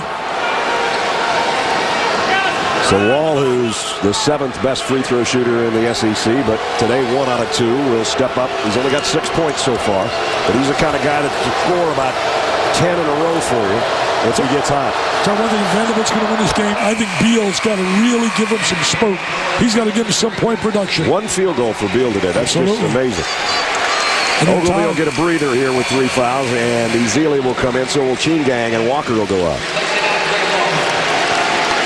Memorial Magic. They've had some magical moments here. Some good coaches over the years here. You mentioned Coach Skinner, C.M. Newton. You think about the likes of Eddie Fogler. CM's here today. We both got a chance to see him earlier. Van Bredekloff. Another tie. Tell you one thing, those kids really have a lot of pride defensively in Kentucky. They're not just about playing offense. They're stepping out on the screen, getting right in people's faces. Ball out of bounds to Vanderbilt. Kevin Stoll's working that baseline. There wasn't a change of possession to the shot clock at 21. Didn't get in the tournament last year. Had 5 years in a row they were in the tournament. That includes an NIT berth as well. Last year they were 8-8 in the conference. This year, already more wins in conference play than all of last year. 5 times he's won 20 games since he's been here at Vanderbilt. And this is not an easy place. Nope. When you think about academics and getting players, competing with the best of the best, he's done a heck of a job. Of course, their other big rivalry is with Tennessee. And Bruce Pearl's Volunteers won their 20th game today. So that's 20 wins at least for Bruce in Knoxville every season he's been there. He's very similar to John Calipari. The word that really equates their success, communicators. Cousins. There's some banging going on right now. Wall. I tell you one thing, you're not getting any easy shots. The Vanderbilt kids are right in their faces. Wall has not had an easy shot. Now Patterson slams the ball down. And there's a Vandy player down on the far side. It's getting a little too physical. Yeah, too rough. Too much. I'm starting to see too much communication with the referees. Rather let the rhythm of the game just to flow. Make the quick call. Make it decisively. I like officials that blow the whistle and blow it. Sometimes it might be wrong, but do it decisively. So Kentucky will inbound. Chingang picked up his 3rd foul. This crowd is fired up, man. They are fired up. Kevin Stoll's bought them all pizza last night. They're lined up, I heard, from like 7 o'clock. Look at the backdoor cut. The extra pass. Cousins hit hard again on the inside. There is some contact taking place. There's no place for the weak. More like a Kentucky-Vanderbilt football game right now than it is a basketball game. Really, it's tough to get any rhythm offensively. Can't get any efficiency. The shooting's been horrible on both sides. check in with Aaron. Well, this is where we talk about DeMarcus Cousins' maturity, controlling the motions.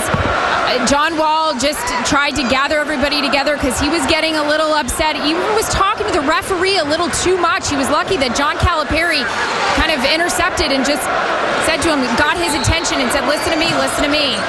Cousins got to control it here, guys. I'll tell you, John Calipari must be listening a lot to Dr. Phil. I'll tell you, he's becoming a psychologist. Here's Cousins over Ogilvy. Tell you what, he'll bring a smile to your coach's face when you get the ball in that deep to DeMarcus. Count it. Averaging 16 a game, 10 rebounds a game. Kentucky by 2 now. Beal, he's not been part of the offense, but it's a great pass to Ogilvy and Ogilvy. Oh, no. He wants to talk a little bit to Cousins. Cousins backed away. See, I think a lot of people are going to come after Cousins trying to get him to react. That was a nice pass by Beal. Ogilvy did a terrific job finishing the play. But just finish the play. No need to have to say anything. He wants to get right up on him. There he is, taking it up strong. That's 3 on right now, Cousins. Yep. Cousins comes out. Orton goes in. Ogilvy with a chance for a 3-point play. DeMarcus Cousins, and then John Calipari just said, sit down and shut up. He's trying to give or take. Yeah, exactly. No, he's trying to get the crowd all fired up. So, don't have to put any of those shenanigans. Just play basketball. John Calipari right in his face about it. Vanderbilt by 1. I mean, they get in the NCAA tournament. One little emotional outburst could cost them a chance of winning a national title. Nice pass to Patterson. He missed a slam. And Wall will get it on the second try. Nope. Jump ball. Possession there of Vanderbilt. Great pass. Should have had the dunk out of Patterson. Oh, we got a good one, partner. Oh, this place is rocking. I was just going to say, I come here a lot. What do you think? Pretty good place, huh? It is rocking. First time I've been here, maybe 20 years. C.M. Newton trying to remind me that I was here during his era. I can't remember what I did yesterday. Beal behind the back around Bledsoe. Goldberg trying to leave it for Chingang. Kind of a weak pass. And now foul on Kentucky on Bledsoe. 11:49. Vandy by 1. Everybody's fired up.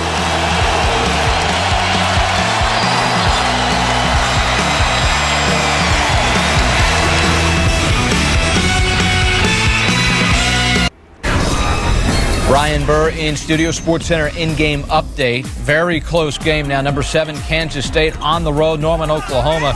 Curtis Kelly inside for Kansas State. And Kansas State has opened things up 71-57 in control now. Brad and Dick. All right, Ryan, thanks. 11:49 remaining here. Don't forget, college basketball on Monday night. Big East, Big 12 doubleheader. First at 7, UConn and West Virginia get together, and then Oklahoma and Kansas will tangle. It's Big Monday presented by Bud Light, part of Judgment Week on ESPN. Check in with Aaron Andrews. Brad, just listening to Kentucky's huddle there. John Calipari giving Patrick Patterson kind of some grief and just saying, look, you missed a wide open shot. You can't do that this late in the game. Also, stress to them, guys, this is a game for grown men. If you want to be thrown to the floor, you will be. Stay low and stay strong. You got to fight for yourself here. Yeah, you got to have your big boy pants on to play in this one today. I'll tell you one thing, Kentucky leads the nation in rebounding, 41-22 in the first matchup. Right now, Vanderbilt's a +7. But a real Achilles heel for Vanderbilt has been shooting the 3, one of their strengths. They're 1 for 15. I mean, I could go out there at 70 years of age and I'll make 1. The big 3 is the lead they have right now. Exactly. It's amazing that they're up because of their defensive effort. Bledsoe. Turnover. They've done a great job shutting Bledsoe down. They've controlled Wall. Their defense has put them in position to possibly win this game as their +3. Shane Foster in that black shirt and black cap, former SEC Player of the Year, right in the middle of the student body. And he's even got the gold face paint on. Played in Turkey. Injured foot, as you said earlier. I was thought she would be in the NBA. Drafted by the Mavericks. Still the property of the Mavericks, but what a great player he was here. Today, he's just one of the kids. watching his alma mater lead the number 2 team in the country by 3 points. Patterson in the paint, off the glass. He can shoot the basketball. One of the leaders in America, field goal percentage. He's got to be a little bit more active, a little bit hungrier, want the ball. He's the number 1 field goal shooter in the conference, the number 15 field goal shooter in the nation, as Dick said. Somehow, some way, if they want Memorial Magic, they got to knock down the 3. That 3 would really give them Uncle Mo. As if this crowd hasn't been crazy all day long. If they could hit a shot from the outside, you'll really hear it in here. He walked out over there. Excellent call. Excellent call. Anthony Jordan made that call. No relation to Michael the Magnificent. 9th Vanderbilt turnover. Kentucky's turned it over 12 times. Patterson gets a breather. Cousins back in. Not bad when you can flip and bring in Cousins from Patterson. Yeah. Well, you just took out the 11th pick, according to the experts, and you bring in the number 3 in America. We're not talking in Kentucky, in America. 11 points is all in the second half and 6 turnovers. Can't wait to go to Kentucky Thursday. They get a chance for a little revenge against Mr. Downey and company, South Carolina. Devin Downey didn't have a good day today either. 15 points, but none of them mattered at all. He was brilliant against Kentucky when he put out 30. Boy, was he ever. They thought it was the jinx of the President Obama. It was the Downey jinx. Cousins. The hook. Ooh, whistle was late. Ogilvy's got his 4th foul. And he really tried to play so passively right there, too. That was a tough call.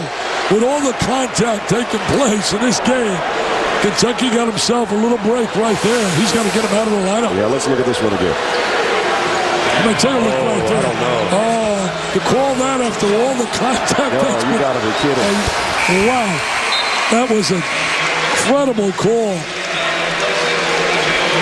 He's shaking his head, as I think he should. He's going, Coach, what else could I do? I was just had my hands up. Said they wouldn't call it on me in Australia.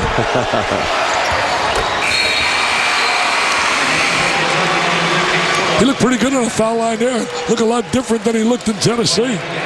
Well, today he's 4 out of 5 from the stripe, DeMarcus Cousins. Full court pressure now. Kentucky can come after him full court. Patterson back in. Tinsley in the open floor leaves it for Gang and a flush. What a great job in attacking the pressure rather than get conservative and passive. Quick shot on the other end. And foul on Kentucky, and it's on Cousins, and he's got 4. Well, the 2 big guys are both in foul trouble. Well, what did you tell us before the game? Yeah. One of them's going to get in foul trouble. I hope it's their guy. Well, both guys. Tell you what, he was right. There's no doubt about it. He said somebody's going to get in foul trouble, and they both are. So now it's equal. They're both sitting next to the coaches as assistant coaches. Still got 10 minutes to go.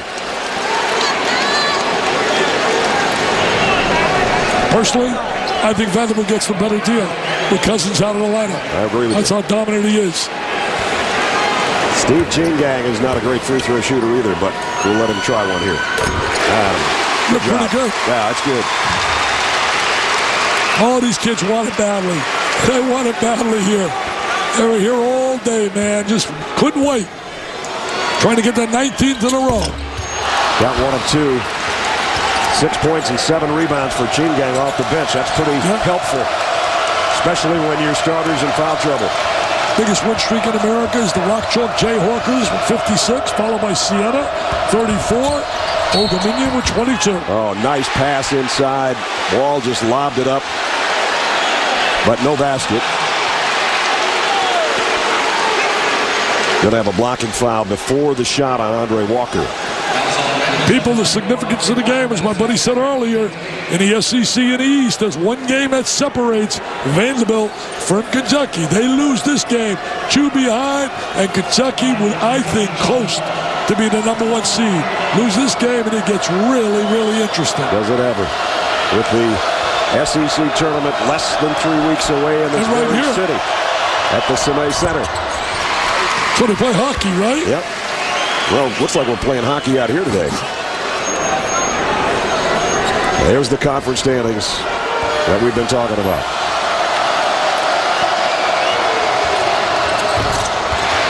Wall got 1 of 2. Over the back, silly foul On Liggins. You want to put this club on a foul line. This club's too good a free throw shooting team. And they're going to a 1-and-1 here. So they won the game against Mississippi. Their last time out. They went 26 out of 34 in that win over Ole Miss. In fact, they hit 23 free throws the first time these two teams met. Won 14 out of their last 16. The only 2 losses. Had a 10-game winning streak, and Kentucky put an end to it. And then they lost to Georgia. Won 3 straight since. Amazing stat. And we were talking with Kevin Stallings about it before the game. Vanderbilt has made more free throws than 7 other teams in the conference have attempted. That's a lot of free throws. Absolutely. And they're going to get an extra possession here off a missed free throw. Nobody blocked out. Those fundamentals, John Calipari's not going to be happy with that. Show some patience and poise here. That is amazing. That shows how they attack the basket. They got a lot of slashers and drivers. Three-pointers, no good. Patterson, strong rebound. Vandy by Deuce. We approach 9 minutes. Bledsoe got his man in the air and drives into trouble, but he got out of it. They've done a great job containing John Wall. They've stayed in front of him. Turned it over again. Yes, sir. He can't get an open court. He's usually so dangerous at the end of a game. He made that 3-point play in overtime against Mississippi State. Connecticut, he was incredible. Off the charts at the Garden, the way he took the game over late. He scored 12 of the last 15 points in that game against UConn. Dan Schumann and I would dance in our seat. We couldn't believe what we were watching.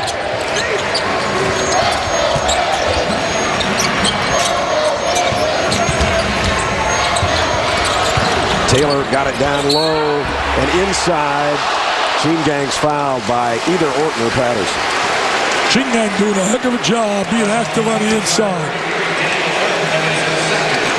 Really working hard, giving him some bench play. The kid off the bench that hasn't given him a spark is one of the better 6 men in America is Jenkins.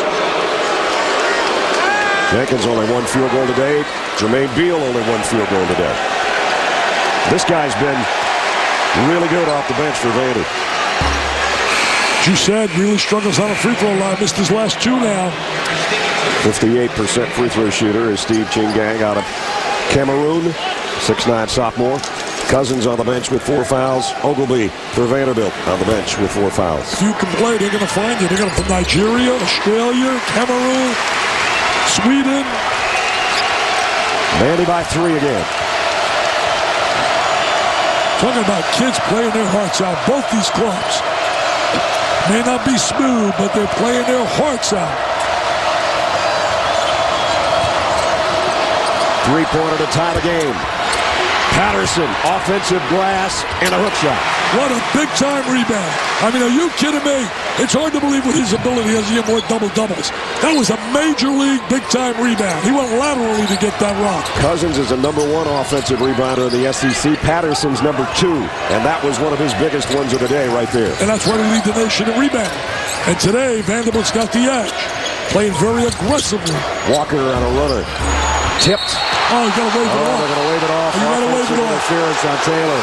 That's a good call. International basketball, that counts. Here in the USA, that doesn't count. Can't bother the ball up there on the cylinder. Just under 8 minutes to play. Vandy by 1. Can they hang on? Will there be enough Memorial magic in Nashville today? Hey, Dickie V, it's Dirk Bentley backstage at the Grand Ole Opry. How about that Memorial Madness, huh? Go Doors.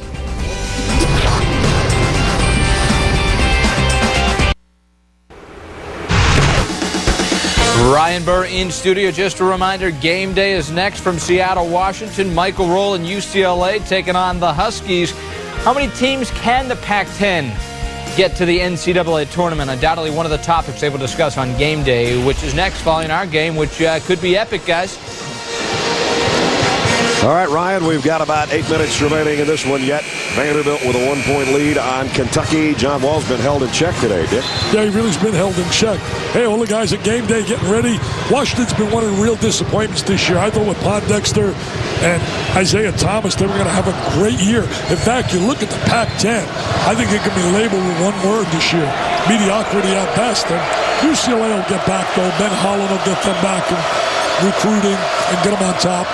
Aaron, I know you spent some time by the Vandy bench on that timeout. Wow, Kevin Stallings just very upset with his team. In the first couple seconds of that huddle, throwing his clipboard down a few times, but he looked at Jermaine Beal and Brad Tinsley and said, I need you guys to step up and make a shot. I need one of you two to take control. Swarm the ball, guys, and rebound as well. That's a good point. They're 1 of 16 from three-point land. Taylor, and he has his outside shot blocked. Whoops.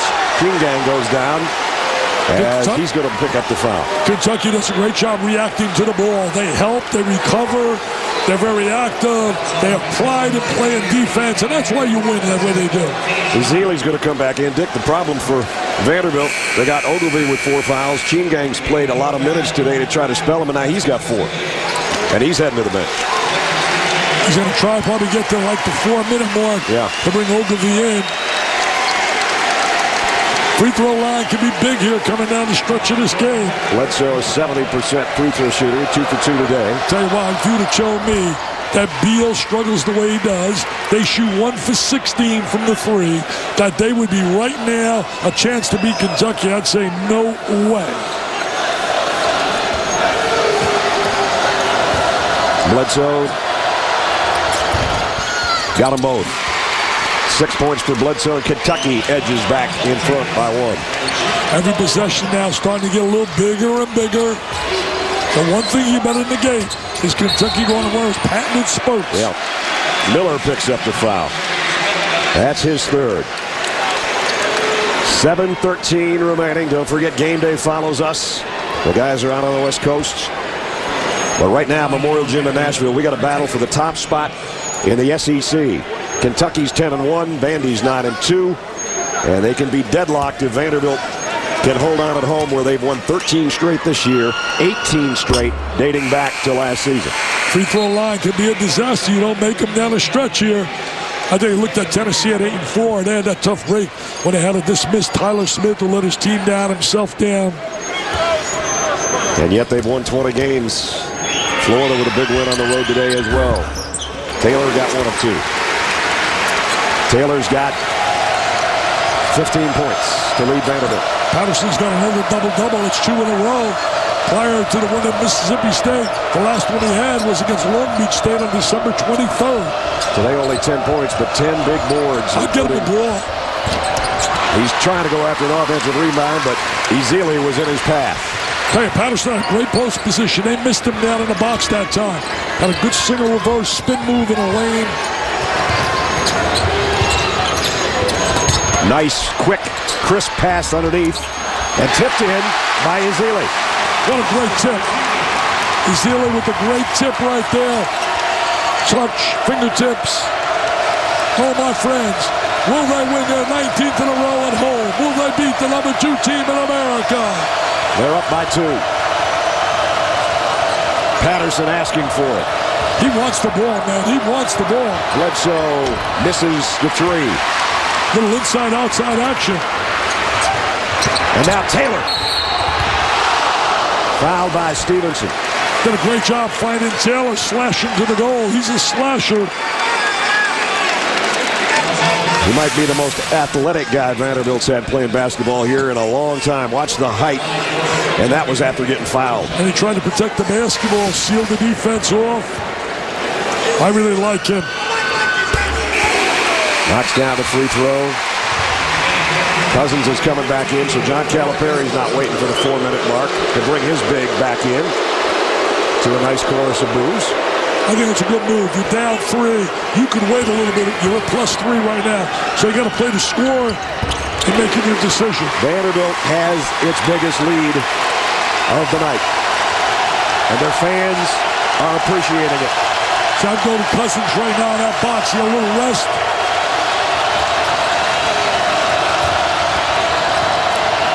I don't know what Bledsoe's doing out there right now, I swear.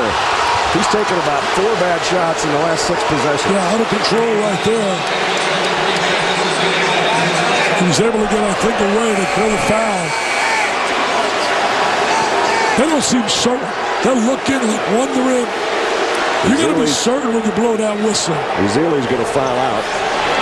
Seems to be a lot of doubt. Always looking at the sideline. The foul was called on Ezeli, and if it is, we have him for 5.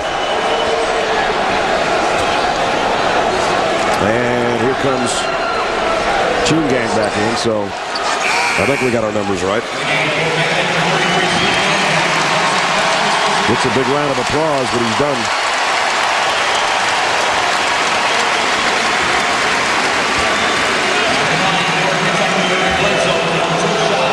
If he cuts this to 2, I would not wait. I'd get Ogilvy back on the floor. They're not going to cut it to 2 unless they get an offensive rebound now. Off a miss. Got to keep those 2 big guys. Got to check them out. Cousins and Patterson on the lane. He missed them both. There's the offensive rebound, though. And they actually got 2 and still didn't score.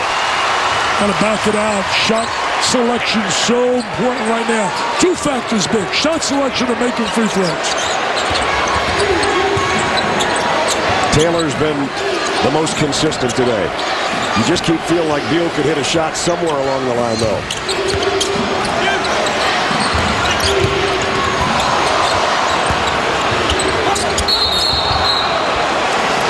Offensive charge, out of control, hanging up in the air. There goes another big. Team Gang, he's got 5. The big men are falling like flies right now. See right here, going to watch a little bit out of control and leave the feet. Once you're up in the air, defense rotates over. They do a good job, Kentucky, coming over to the help side. Team Gang just sort of staring into the crowd right now. He knows he's coming out with 7 points and 7 boards. Smart move. Bring Ogilvy. Don't hold him. You don't want to say, well, let it get away. They're playing a guy with 4. We're playing a guy with 4. Now who can play the smartest with 4? I go to a little zone here to protect them. They are. They're going to a zone. They're going to a zone. Good call, Richard. Smart call by Storage. Not a great shooting team from the perimeter. Oh, a great pass that was. Liggins missed a 3. Cousins underneath. Oh, he got fouled. Blow the whistle. Good time by Taylor. Kid got mugged. Because of reputation and because, almost like Shaquille O'Neal, when he played, he has really got to earn his trips to the foul line. Yeah. I mean, right there, I don't think a blind man could have called that. I mean, I could have called that.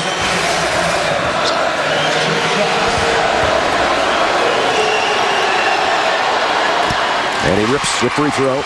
I'm amazed what a weak difference how he looks on the foul line compared to when Dan and I had him in the Tennessee game. He's 5 out of 6 from the free throw line so far. 6 of 7. Great rotation, follow through. He must be a quick learner.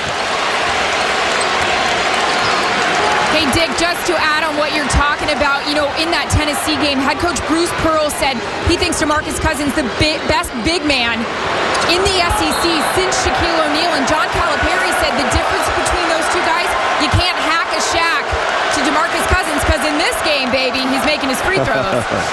You're right about that, Eric. I don't want to say Vandy's having trouble with the outside shot, but Brad Tinsley's a good outside three-point shooter. He just missed everything. That was air ball all the way. They still only got 1 3, right? Yep. It's been incredible. See, sitting in that zone trying to protect. Ogilvy, take it right at him. Take it right at him. Cousins feeds Bledsoe on a reverse. 2 freshmen. They're not freshmen, my friends. Then when it comes to basketball. 49-49. They were up 4. Kentucky right back at them. The 11th tie of the ball game. Oh, you were there for that comeback. They were down 7 with 3 minutes to go against Mississippi State and pulled it out. Ogilvy mishandled the ball. Turnover, Vanderbilt. Frustration. Last 4 minutes. Can't give up those possessions without getting a shot.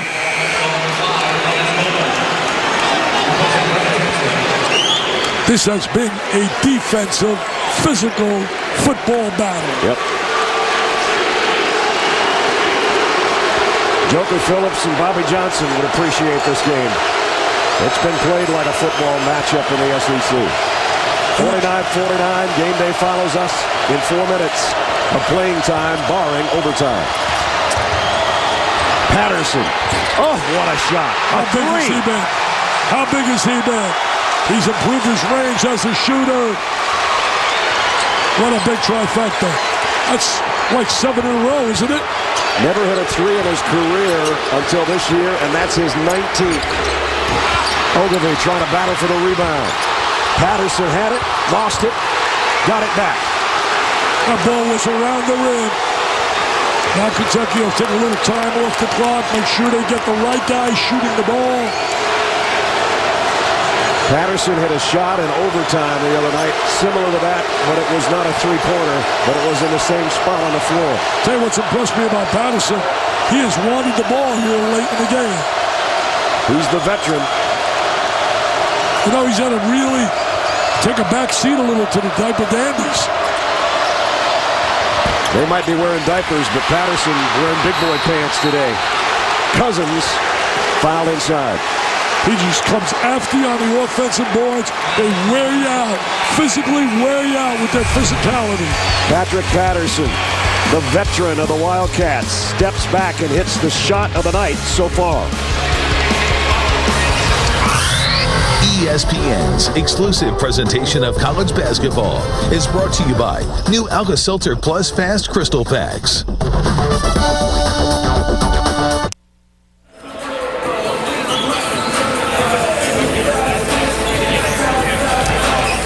Coming up, Washington taking on UCLA tonight from Heck Edmondson Pavilion. It is senior night for the Huskies. Quincy Pondexter, the Huskies' great star, trying to lead them to build some late-season momentum and go into the Pac-10 tournament. Huskies and UCLA coming up just as soon as we finish in Nashville, Brad. All right, thanks, Reese. 52-49. We still got 2:57 remaining in this one.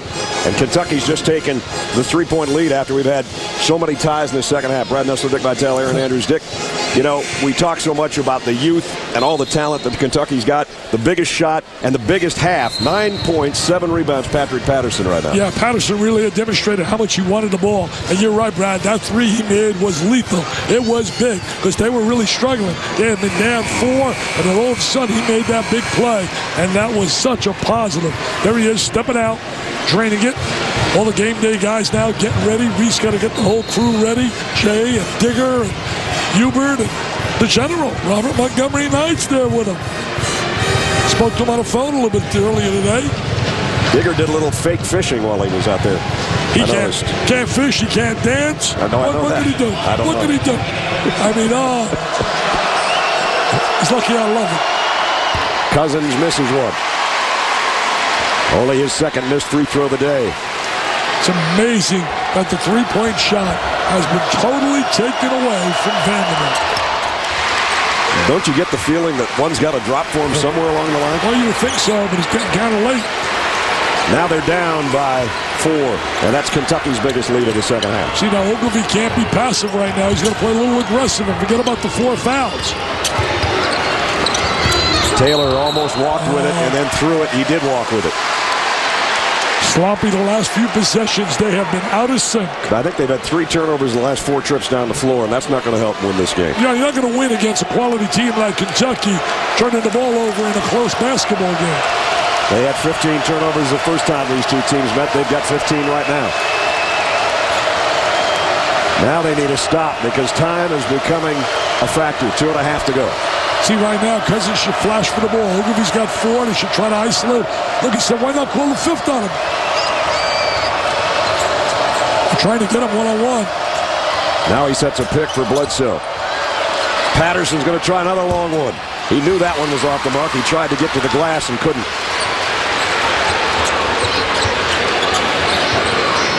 This kid has been so quiet all game. Last 7 games, averaging 19 a game. Beal. Here he is inside. He finally got a teardrop to fall. He finally gets a little break. They get a quick timeout. 1:55 remaining. Vandy has cut it to 2 as Jermaine Beal finally finds the basket here in the second half.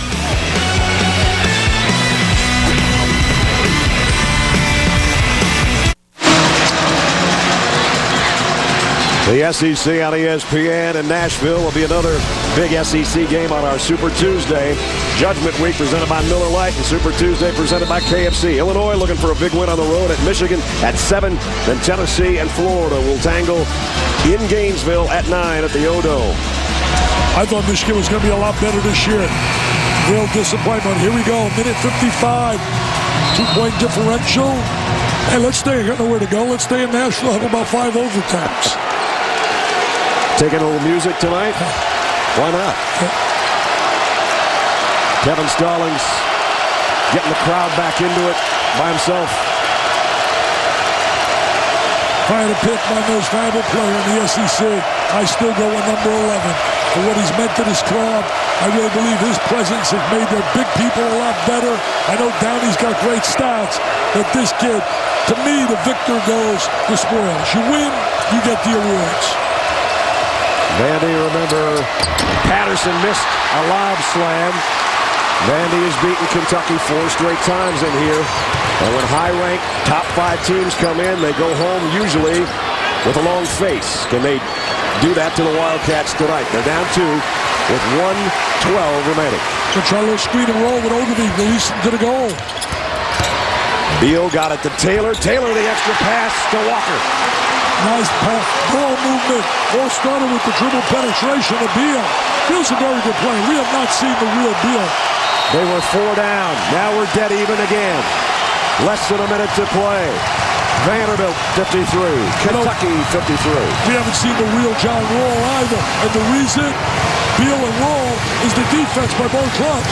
They have not allowed people to get to the basket like Beal did right there to create an opportunity. They beat you to a spot. Take a look right here. The ball movement, the drive, the dump down, the layup. Great extra pass by Taylor because he was trying to go through a double team. As athletic as he is, he knew it wasn't there with those 2 big guys in the way. Good call, Coach Nessler.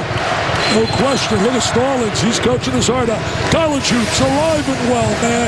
Everywhere you go, you feel the electricity, the unbelievable spirit, the enthusiasm, the passion. And remember, 3 weeks from tomorrow, everybody finds out if they can continue to dance. And I think that's good. I think that's what makes what we have now with the 65 perfect, is all the bickering, all the screaming, the yelling, having some fun. Who should be in? Who should be out? And some people want to put them all in. That would be no fun. This is fun. This is fun, man. This is fun. This is stealing cash, baby. Stealing cash. Especially in your case.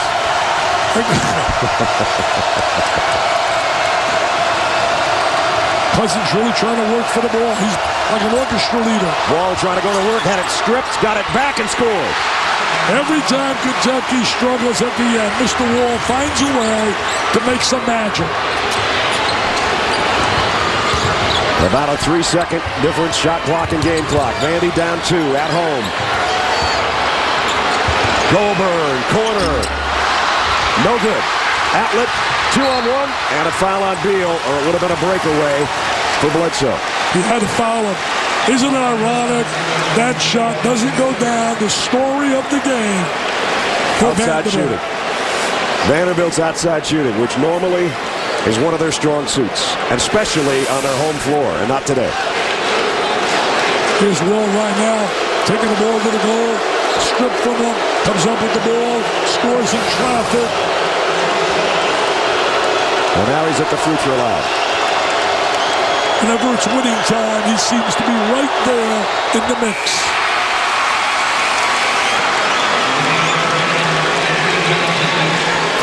This would make it a 2-possession game. His ability has made kids like Bledsoe and Cousins so much better because of the focus of the defense to try to negate his ability to get to the basket.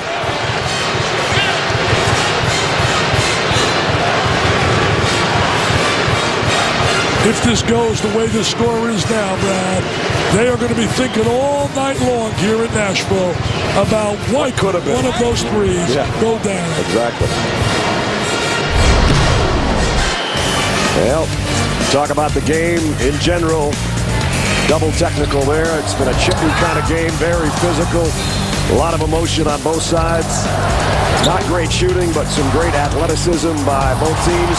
Kentucky's 3 for 16 from the three, but Vanderbilt, normally a strength, 1 for 18. 1 for 18 on your home floor. Difference in the game right now is Patrick Patterson's three-pointer.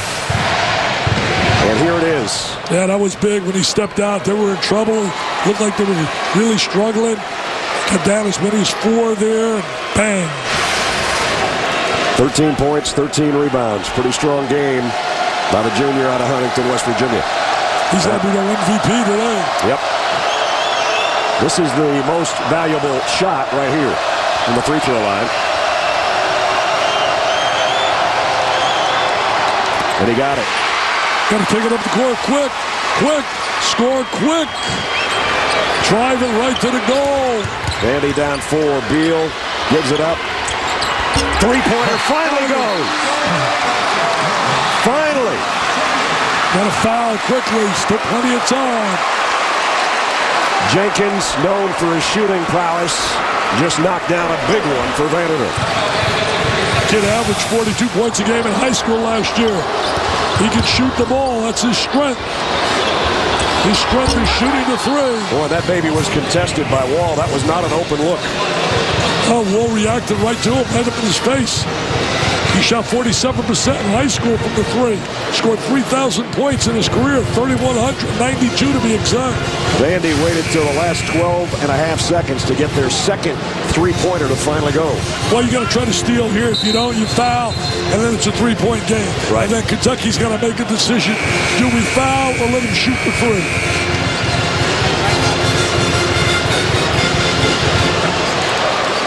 Kentucky by 1. They've had some scares this year, but they've always found a way to get in the winner's circle other than a one slip. They had a South Carolina. They had a overtime game Tuesday in Starkville. Their only setback, as Dick said, to South Carolina. Right now they're up 1.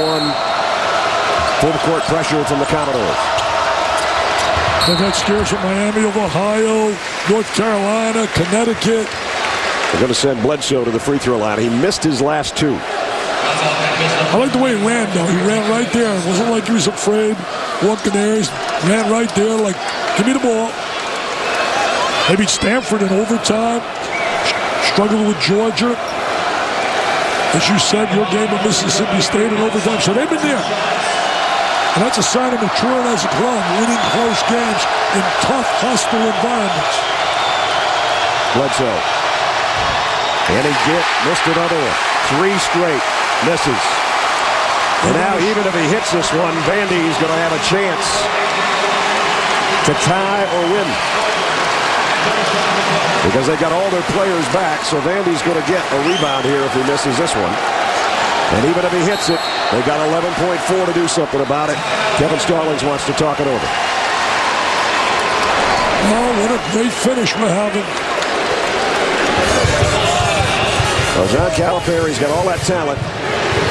And no matter how much talent you have, sometimes the nerves can get you. I don't know if it got to Bledsoe there, but this all-important free throw coming up. Yeah, really important free throw, but more importantly is going to be the possession by Vanderbilt. They got to be talking right now what they're going to do, and they're talking about 2 options, basically. And I think right now you're thinking 2. You're not thinking 3. I think you got to think Ogilvie on the inside. Right. He's been very quiet. I would try to get him a touch to the interior. That's what missing that free throw is taken away. They don't have to worry about now, do we foul or do we let him shoot a 3? Exactly. It's not going to be part of the plan. No, that was big. No question. Missing that free throw has opened the door for Vanderbilt. Will they win their 19th in a row? And will the Memorial Magic be, again, one of those miracle moments? That 3 by Jenkins was unbelievably big. Yep, 57, 56. Here's what it's all about. We've talked about it for about 2.5 hours now, but you look at the standings, and if you're an SEC basketball fan or just a college basketball fan, you see what this one means. Yeah, because Kentucky wins this game, they're clearly home free. It will not be easy in the SEC down here playing in Nashville. No. One thing about Kentucky, they got the most passionate fans. You see a lot of blue. You see people outside who are trying to get tickets. They love their Cats. For Vanderbilt, if they get possession of the ball here, their most consistent guy has been Jeffrey Taylor today. Jenkins, even though he's a freshman, has got ice water in his veins as a shooter. Beal has been really not a factor offensively, but he is a senior, and he's been down this road before. But here's Bledsoe's free throw first. It's going to be interesting to see. Oh, he misses it. He missed it. Seems to put a little pressure on the ball, so they have to take some time off. A two can win it. Ogilvie, go to Ogilvie inside. Jenkins had it blocked by Wall, and he took it out of midair. What a great play by John Wall. He does it offensively, and he's done it here defensively. Ogilvie off the screen was wide open inside. There was no way in the world you had to think about shooting a three.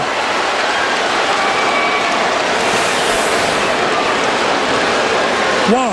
Why even think about that, Brad? Why think about it? You got a big guy inside. He's rolled to the basket. What a great defensive effort. No foul. Now can Wall deliver, and that would put us back in the same scenario, but now there's just 2.5 seconds remaining. And he misses. See, if I'm Kentucky, I'll put a little pressure on the ball right now so they can't get it up the court that easily. He's got that whistle. He whistles loud. They hear that whistle out of there, Coach. Yep. Stallings. So now Wall can make it a 2-point game, but there's 2.5 left. If Vandy gets her hands on it, they got to hustle. If I were Kentucky, I'd put some pressure on that ball. And a timeout. So 2.5 to go, and Vanderbilt down 2. Just remember now, the clock does not start until the ball touches a player on the floor. I got to agree with you. I think John Calipari is going to tell his guys, we got to put some heat in the backcourt here and make them blow some time. You don't want them to just roll the ball in and have Beal pick it up at midcourt. Absolutely. Absolutely. I think they would like to have that last possession back, shooting your free, and Wall with the defensive play. He's made winning plays all year, offensively at the end of the game, and now he finds another way. I think there's no doubt in my mind the gold trophy, MVP of the conference, goes to John Wall. It's been great, though. It's been a lot of fun. It all comes down to less than 3 ticks on the clock. See, now if you're in the NBA, I like that rule where you have the choice to get the ball at midcourt. I mean, that gives you a little bit more strategy, a little bit more pressure, a little more excitement. Again, here was the shot they took.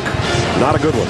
See Wall with the long arms, and he never went up quickly. He waited. He was patient. See, look how patient he is right there. There's that long extension. The bench loves it. That's our guy, Johnny W. I love this kid. This kid is absolutely going to be a great player at the next level. Vanderbilt comes out with McClellan, Jenkins, Beal, Taylor, and Ogilvie. Smart and here play comes right Cousins here. to play the inbound pass. Yes, sir. Putting the big guy so he doesn't get a clear vision. Remember that dramatic game with Kentucky and Duke? And Christian Laettner. Yes, sir. Here comes running the baseline and looking for a long ball. To Ogilvie. Made the catch. Ogilvie for the win. Missed it. That would have tied it, not won it. But what a game it was.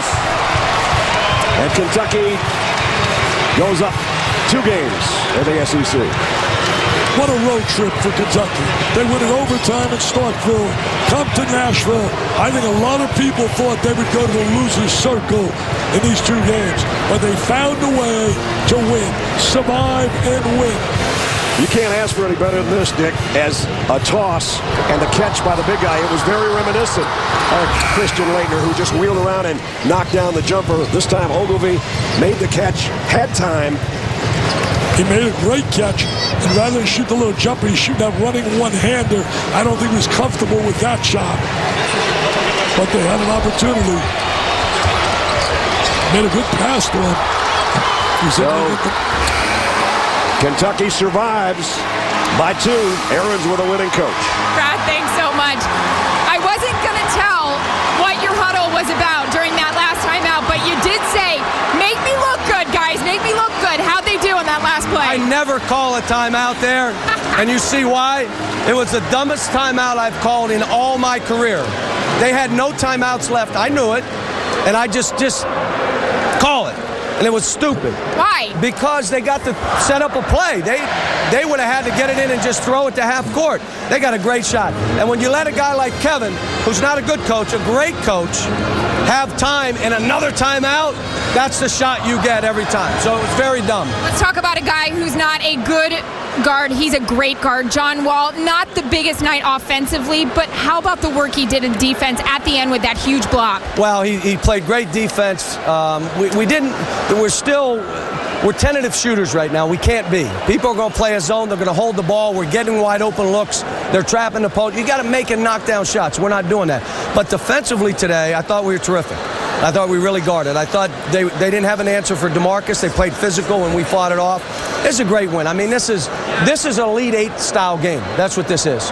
Thanks, Cal. Appreciate it. All right, Brad. It's always nice when your coach says it's the dumbest move I've ever made, and you're 26-1. Not bad, huh? Well, you can say that when you're 26-1. That's right. He's not saying that if they're 12-12. Here was the last play that would have tied it and sent it to overtime. Ogilvie misses it.